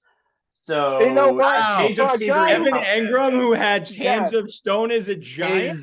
This is why the Jaguars kept re-signed him, because he's really become Trevor Lawrence's security blanket. And it's been a huge difference moving to Jacksonville. It was just a change of scenery that he needed, and again, he's caught almost all of his targets this year, and he's been targeted 61 times. So that's pretty impressive as is. All right, Joe, you and I will take care of the NFC. I know you kind of talked about San Francisco before, but do you have any other NFC teams to watch other than the ones that we mentioned before? We talked about the NFC, and you're like, it's the Eagles and the Cowboys in the East. It's the Lions in the Central. You've got San Francisco. No one in the South. Yes. No one in the South. Seattle and San Francisco in the West, and nobody in the South. And it's like, who am I going to watch? There's no one. These things are sewn up, like you said. It's over. Minnesota now without Kirk Cousins. We'll see if Dobbs is any good. But you're looking at Atlanta, New Orleans, and Tampa to be what the NFC East was a couple of years ago, with who can win 7 games. And what the NFC South was 1 year ago, because the Bucs ended up 8-9. Yeah, and that's exactly what it's going to be again. I mean, the only team that's out of there is Carolina. So, the Rams aren't going to make a run. I don't see. You just said like Green Bay and Chicago aren't going to make a run. The Washington and the Giants aren't going to make a run. There's nothing to watch here. It's a matter of seeding, and like you said, unfortunately, there has to be 7 playoff teams, because you may get 3 out of the South. Because that's just you're going to get 2 out. You're going to get 2 out of the South, because you would have to assume that the Cowboys are going to make it. The second place NFC East team is going to make it, and the second place NFC West team is going to make it. So that only leaves a winner and probably one other team out of the South. Although with the Vikings getting Josh Dobbs today to at least be something at quarterback, considering what Jordan Addison has done over the past few weeks, and them getting back Jefferson, I would still like them to be that spot, but that's really me. And I think and in some ways he may be, although I did see him play in Arizona in person, and he did miss some guys by 10 yards, but it was a while ago. He may be better than Kirk Cousins as far as, again, managing the game and not trying to make a big play, knowing where to go with the ball. Just make it simple for him. He's athletic enough. He can run. He can throw the ball down the field. He's not awful. And again, maybe he doesn't throw interceptions. Maybe he doesn't throw 3-yard passes on 4th and 10. Maybe he understands the game just from a different level and brings a different energy to the field than Kirk did, and see what happens. So, they could play better. Again, they're not going to overcome Detroit, but at least if they could finish in second place, hang out there for a while, they may be the 7th team to make it. By the way, he's 1-9 as a starter, so I don't know if he's necessarily the greatest replacement for Kirk Cousins, considering he's at least middling. Yeah, but it's not just one guy that wins. I mean, that team is the team. No, but it's kind of like a Zach Wilson situation, though. If you get a better quarterback, Garrett Wilson's going to be a top 5 wide receiver. You need people that are going to make Justin Jefferson and Jordan Addison, who Jay saw at USC and is doing exactly what Jordan Addison was picked to do. They're going to need someone to make them better. But again, But I'm the saying, but NFC, he didn't have that. He right didn't now. have that in Arizona. He didn't have any of those guys in Arizona. No. So, that makes him better too. So I think he could do pretty well up there. Yeah, and honestly, Rabbi, when you kind of like let off this segment, running down the litany of quarterbacks who have actually played on Sunday, that is not a good thing when they actually have to come into the game. The scary thought for the Vikings franchise when Cousins went down is Jaren Hall having to be the QB1, right? So Dobbs was the best guy on the market. And look, to use a term, Rabbi, that you have basically should get royalties for every time we drop it on the show, Josh Dobbs is serviceable. Is he going to play on Sunday? It's a question of how quickly he picks up, the basics. Hall's going to start on Sunday. Team is already that makes sense because Dobbs is going to need a week to get somewhat caught up on the playbook.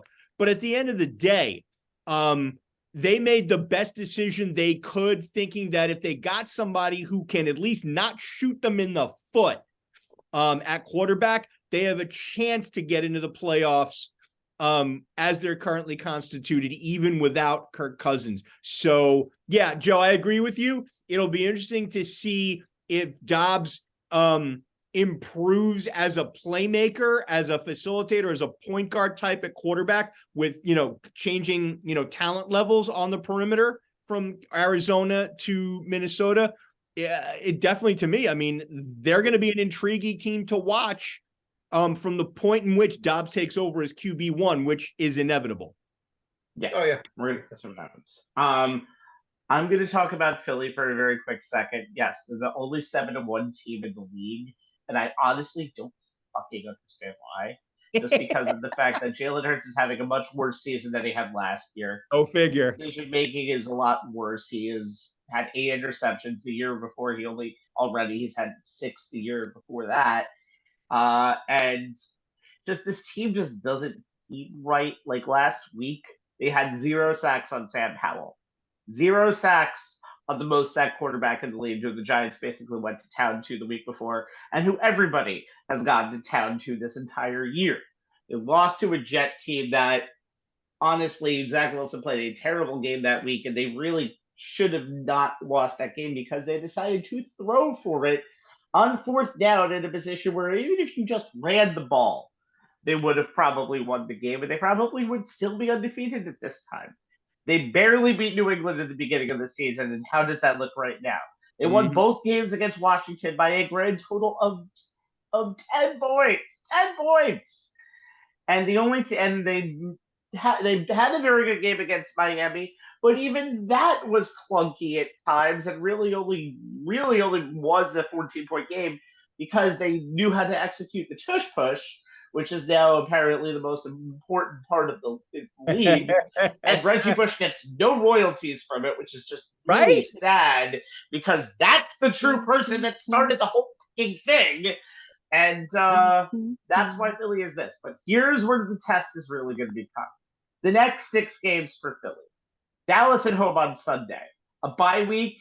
A Super Bowl rematch at Kansas City. Home for Buffalo, home for San Francisco, at Dallas, and at Seattle.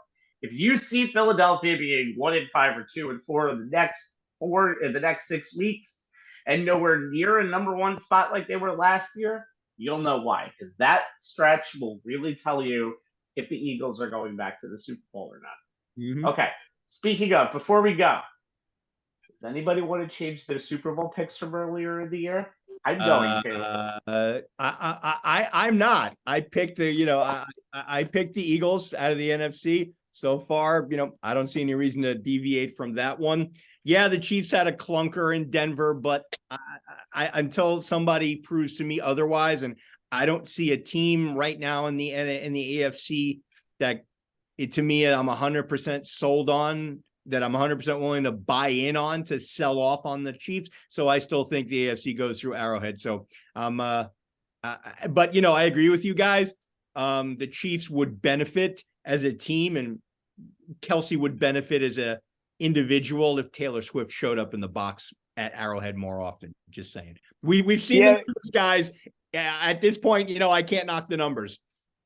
Yeah, you can't. Did you see the video I posted on shared with you on Facebook?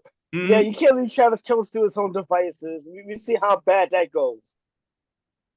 It's the worst next gen stats possible. I'm changing because I picked Minnesota in the NFC, and I have a very good reason to get out of that. Yes, you do. I'm going to go with San Francisco in the NFC because I think now that they're going to hit their low, and I think every team hits their low during this season. And yes, Brock Purdy isn't the greatest of quarterbacks, but he has a week to really figure out what he's doing wrong mechanically, and he has a week to actually get over his concussion. Sam Darnold is bad when the team doctors are like, Brock, go back in there. We don't really care about the fines that we might get. No one has played after a concussion this year the next week except for Brock Purdy, by the way.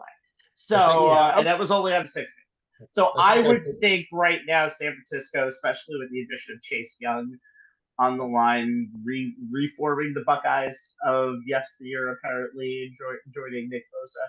That's my team who I think is going to get it done. And I think San Francisco and Kansas City will do a Super Bowl 54 redux in Super Bowl 58. I think I picked Philadelphia and Cincinnati. And I think you should stick with Philadelphia and Cincinnati. That doesn't I seem agree. like a bad idea. Yeah, I can't remember how I picked in the AFC. I think it was Cincinnati, but I was thinking about my pick with the 49ers and the NFC. I just thinking about this.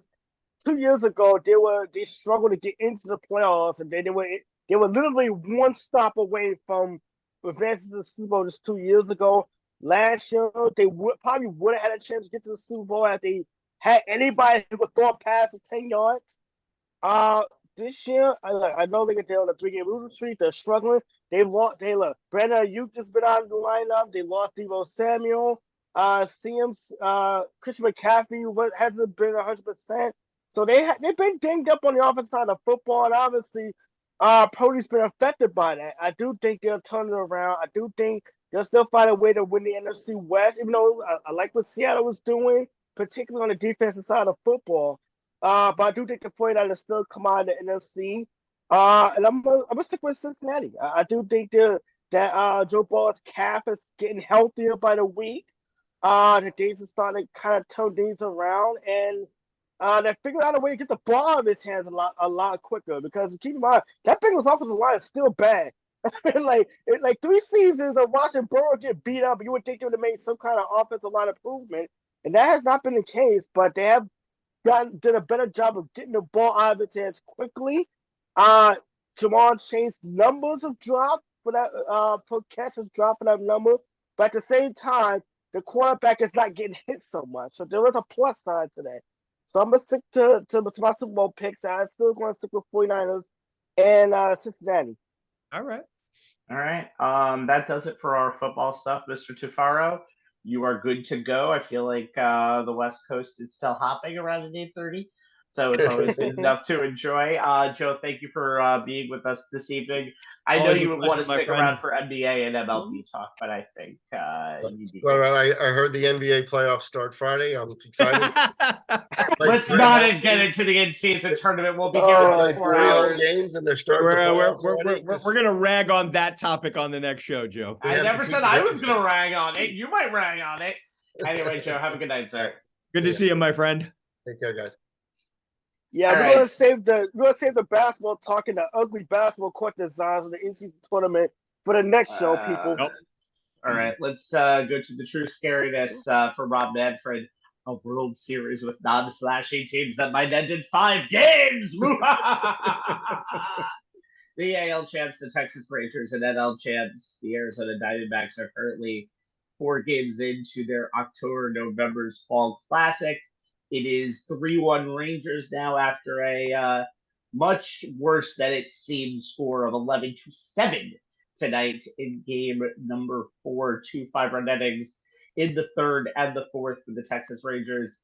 Pretty much turned out the lights and the party was over, as a former Dallas person would have said in the booth. A Dandy long, done, Meredith. long Way to time go back before. in time. Nicely done, A Rabbi. long time before. All right, let's figure out how both teams are going to win the series. Although Jay, Yeah. you have the easier side of the ball. What do the Rangers need to do to win this series and possibly be 11-0 on the road and win the series tomorrow? Yeah, my angle for them coming into this game was they needed to get production from the back half of their lineup. And before I get into the meat of my angle, I'm going to give you all a disclaimer. I wrote 99% of what's about to follow prior to the start of game 4. I will end with, what actually happened tonight. So stick with me.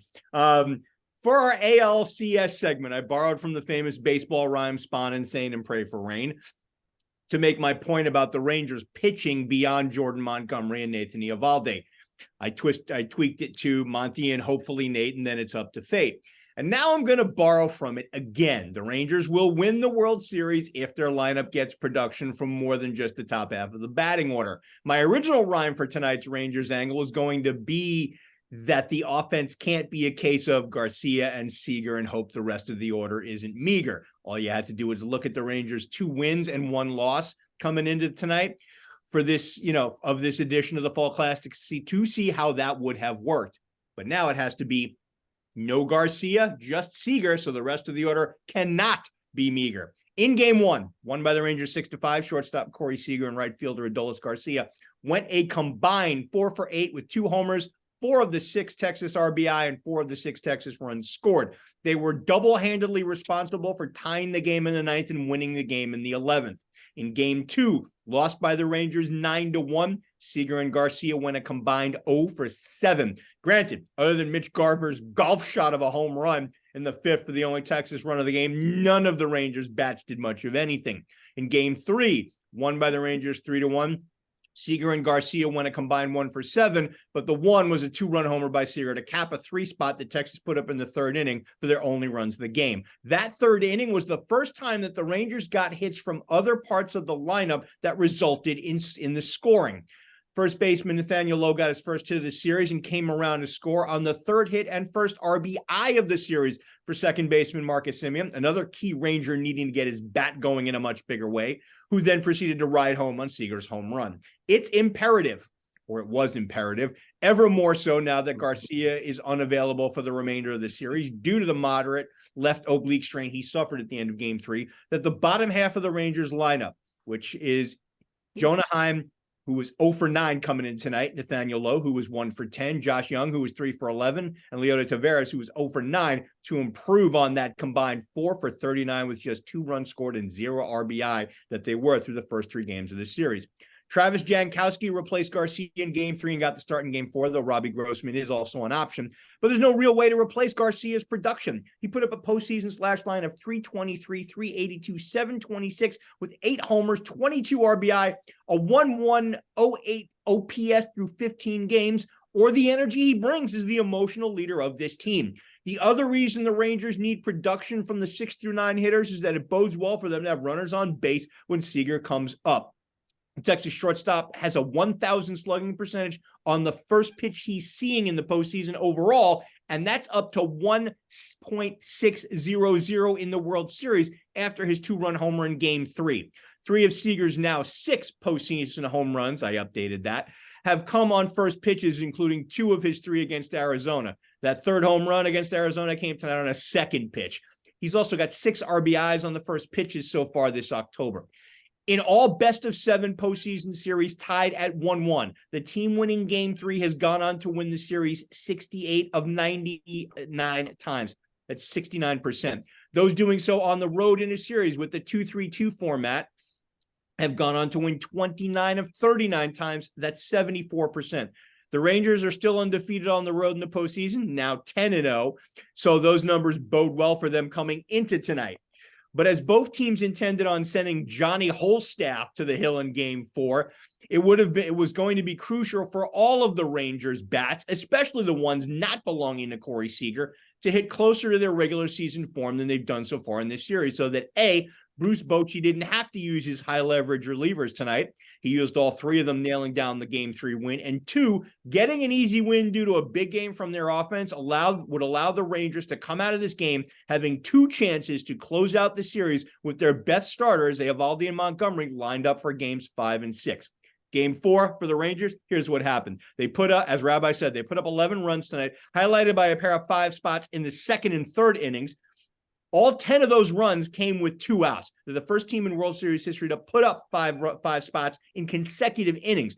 The 6 through 9 spots in the order went 4 for 15 plus a walk with a homer by Heim, 3 RBI, 6 runs scored. Garcia's replacement, Jankowski, went 2 for 4, 2 RBI, 2 runs scored. Simeon, 2 for 5, a homer, 2 runs scored, 5 RBI. Seager, 2 for 5, a homer, 1 run scored, 2 RBI. We're finally on the same page offensively at the top of the order in the same game. Oh, yeah, number 5 hitter, Josh Young, went 3 for 5 with 2 runs scored at the literal middle of the order. And Andrew Heaney turned out what was supposed to be a bullpen game into a regular one with 5 innings of 1-run ball, negating the need to use all of their high-leverage receivers, though, as Rabbi said, 6 runs in the 8th and 9th innings by the Diamondbacks required Bochy to bring in his closer, Jose Leclerc, to get the final out, though he didn't do so cleanly. But when it was all said and done, guys, this is the type of game the Rangers needed. And Rabbi, as you said, it was not as close as the final score indicates. This is what they needed. They got what they wanted from the batting order, and it has them 1 win from the first World Series title in franchise history. So Anthony, you have the tougher part. What do the Arizona Diamondbacks need to do to, 1, win a game at home against the Texas Rangers, which no one has done in October, in all of October, and October during the playoffs against the Island game, and winning 2 in Texas isn't easier. Well, before tonight, one of the things, there were 2 things I wanted to focus on Arizona. Number 1, they had to avoid the big inning. And we've seen this time and time again with opponents of the Texas Rangers. They went into that one trouble when they allowed guys on base, and suddenly the Texas Rangers, who've been doing it all season long, particularly the postseason, they put up these big innings, and suddenly, before you know it, it's almost like throwing haymakers in a boxing fight. We saw it tonight with the 2 back-to-back 5-run innings with 2 outs, no less. We saw it at Game 7 against Houston, and we saw it in the wild card round and even in the division series. That this is a potent offense, and they had to avoid the big inning, in part because this is a bullpen game. They had to keep guys off the base. We saw they're giving up hits, they were allowing walks, guys on base. And with an opportunistic offense, even without Garcia in the lineup, Texas is a dangerous team. And giving them extra at-bats and extra outs was going to backfire, particularly when you had a bullpen that just didn't have it tonight. And Arizona, coming into the series, had the most depth as far as pitching bullpens. But that completely blew up almost immediately before we even went on the air. It was 10-1 halfway through it. So that was one of the things that they're going to need. Zach Gallen, who is starting Game 5 tomorrow, they're going to need a big strong performance from him. He has to give them at least 6 innings of a quality start. He has to find a way to get out. I thought Mel Kelly had in Game 2, I gave him the blueprint as far as attacking these hitters and making them put the ball in play. I think when you're missing all over the strike zone against this lineup, you're almost asking for trouble. And we've seen this time and time again. But also on the other side of it, the offense. And granted, they did score. They were able to score 7 runs tonight, even though the game was pretty much out of reach at this point. They were able to get some momentum going. Through 3 games, we did have Game 3. The lineup was 4 for 27. I mean, Christian Walker coming in tonight was batting 178 for the postseason, and he got a couple of hits tonight. Maybe that gets him going. Corbin Carroll really hasn't done much since the tail end of that NLCS against Philadelphia. Tommy Pham has been the best hitter in this lineup by far. I don't know. Case could be made for Marte. I mean, the guy's a 20-game inning. Marte, that's not to take away from Marte, who has been on a hit streak that I've unlike anything we've seen before. Yeah. But like I said, it's an uphill climb, and maybe like getting some runs and scoring, and getting some offense going, even though it's pretty much the baseball equivalent to garbage time. And outside of a couple of roller coaster innings with Lotus Chapman, we haven't really seen the Diamondbacks consistently get runners on base in this series. Outside of Game 2, where they had the big inning, it seems like they can score on forever. But the cricket number has been far and few with this team, and now you have a situation where you got Montgomery and Valdi in back-to-back starts that you're gonna have to deal with. I thought in Game 1 they did a great job of being patient against Evaldi and making them come into the strike zone a little more, but they were able to put the ball in play and play Arizona Diamondbacks baseball, which they have to find a way to get back to, which is going. But on the other side of that, they cannot let Texas get out to these early leads and be fighting from behind, because this offense, good as they are, as fun to watch as they are, they're not built to come from behind when you put yourself in that big of a hole. Even though we've seen them kind of do it, but it takes a combination of the Phillies leaving guys on base and shooting themselves in the front when they came to runners in scoring position in LCS. So the Diamondbacks right now, they're gonna have to do it. It's gonna have to start tomorrow night. They gotta find a way to get out early. They gotta get a good start out of Zach Gallen, and they're gonna have to get back to Arizona Diamondback baseball. Get on base, manufacture runs, and use their speed. Because before you know it, hey, by this time tomorrow night, everybody be talking about new World Series champion if things don't turn around. Yep. Looking at their postseason, by the way, the Texas Rangers have put up a crooked number in their wins 17 times, 2 or more runs, and that's insane for a team. They are kind of like the Golden State Warriors. When you get one, you get more, and that is the way you can look at them this postseason. And yes, I love the story of Corey Seager, just the fact that he is still has the most expensive contract in Texas Rangers history. Yes, it topped 8 runs, but again, it was a 2020 World Series MVP and NLCS MVP, and he's probably, if they win tomorrow night, will probably be the 2023 World Series MVP. Texas Rangers and just Bruce Bochy, by far Hall of Fame manager and probably one of the best managers of the modern era. You just don't ever recognize it until you realize it. But the way this team has done has been very surprising. Been a very good run this postseason, and there's nothing more to say. I think the Diamondbacks have done as much as they can do, but you're going up against a team that just has so many hitters up and down the lineup. And again, Marcus Timian did nothing this whole entire postseason until tonight. He had 3 RBIs. I think either the entire postseason or at least since the wild card, and he had 5 in those 10 runs. So right now, there's no stopping the Texas Rangers from winning the Fall Classic. Although, again, we've seen this happen before, and if this gets to Texas, it'll be very interesting. Yeah, and here's the thing about that, guys. You can say for the Diamondbacks, it's a best of 7. The Diamondbacks obviously they need to get it to 7 in order to actually win the series. But I tell you this, if the Rangers allow it to get to 7, I think the advantage shifts. Well, of course. Yeah. They have to go bullpen game. They'll have to put it on front out Haney. Right. And look, and as well as John Gray pitched for them in Game 3, and as well as Heaney pitched tonight, using that combination as your bullpen in Game 7, I don't know if lightning strikes twice with those guys in this series. You got your best on the hill in the next 2 games. You need to close it out in the next. Yeah. And Josh Smoltz said it best in the broadcast. He said, even though you only see relievers once per game, as the series go on, the more you see them, the more you get to adjust to the pitch. And we saw as good as Arizona's bullpen was in Game 1 and 2, outside of the blown save, tonight Texas jumped all over everything. They knew how to play their bullpen. They took advantage of the Diamondbacks bullpen, the fact that you had guys like Castro who just couldn't find a strike zone. When they needed to find a strike zone, it was hitting the ball for T pretty much. Yep. All right.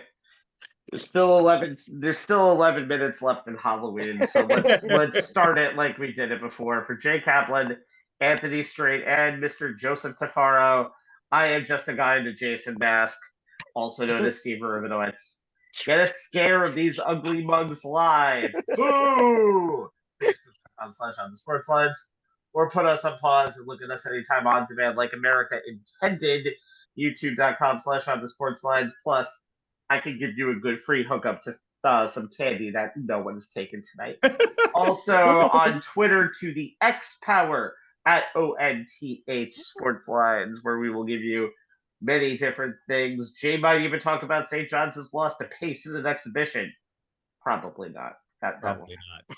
Anyway, we'll be back next week for a college basketball preview and other stuff. We'll even talk about ugly courts and in-season tournaments. See you then.